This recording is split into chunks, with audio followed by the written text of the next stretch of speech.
دور موجود کے اندر کہتے ہیں کہ سب سے بڑا بم جو ہے وہ معیشت ہے.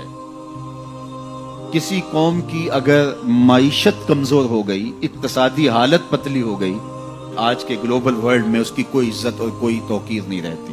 میں کہتا ہوں یہ ضابطہ آج سے نہیں ہے.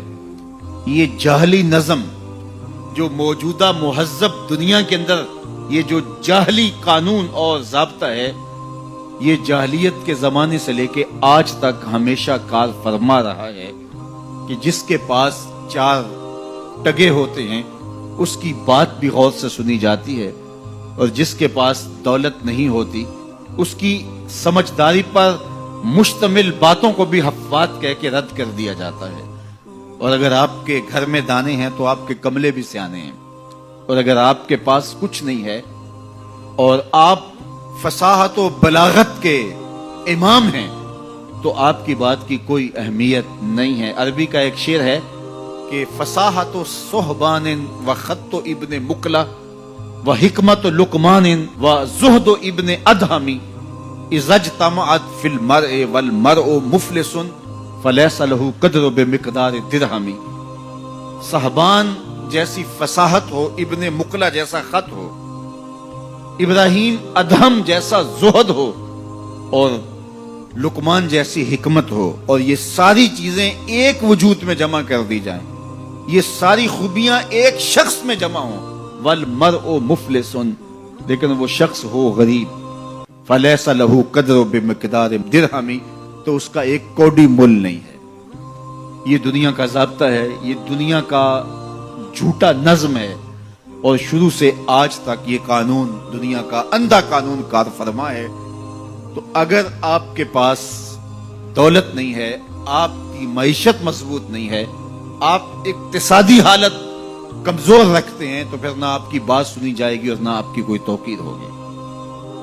اقوام عالم کے اندر اپنے آپ کو کھڑا کرنے کے لیے اپنی اقتصادی حالت آپ کو بہتر کرنی ہوگی. اور اقتصادی حالت بہتر کیسے ہوگی؟ دیانت اور سچائی کے ساتھ اگر آپ بڑھیں گے تو آپ کو رستے نصیب ہوتے چلے جائیں گے. اللہ آپ کی مدد کرے گا، اللہ آپ کی نصرت کرے گا. دیانت کے ساتھ اور سچائی کے ساتھ جو قومیں آگے بڑھی ہیں، وہ قومیں کافر بھی ہوں تو انہیں راستے ملے ہیں، اور دیانت اور سچائی کو جن قوموں نے چھوڑا ہے، چاہے وہ تہجد گزار بھی ہوں، انہوں نے راستے مسدود پائے ہیں، راستے بند پائے ہیں. اس لیے یہ اللہ کا ضابطہ ہے، اللہ کا قانون ہے کہ اللہ جل شانہ اپنے طے شدہ اصولوں سے انحراف نہیں کرتا. تو اگر ہم چاہتے ہیں کہ ہم آگے بڑھیں تو ہم سب کو دیانت کے ساتھ، سچائی کے ساتھ آگے بڑھنا ہوگا.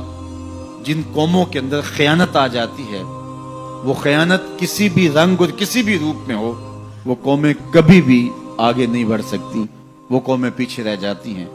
اور جو قومیں سچ کی بجائے جھوٹ کو فن سمجھ لیتی ہیں اور وتیرہ بنا لیتی ہیں، وہ قومیں بھی برباد ہو جاتی ہیں اور اپنی عزت کھو دیتی ہیں.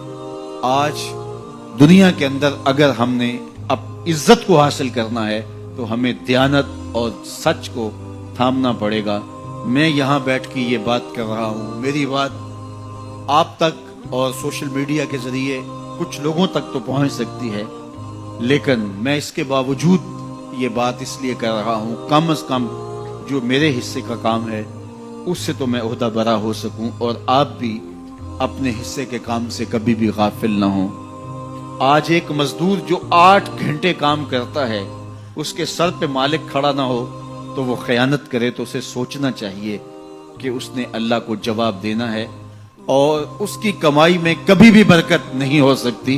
تو جو جہاں کھڑا ہے، چاہے وہ مزدور ہے، چاہے وہ سرمایہ دار ہے، تو اس کو خیانت اور جھوٹ کے ساتھ آگے نہیں بڑھنا ہوگا، بلکہ اس کو دیانت اور سچائی کے ساتھ آگے بڑھنا ہوگا.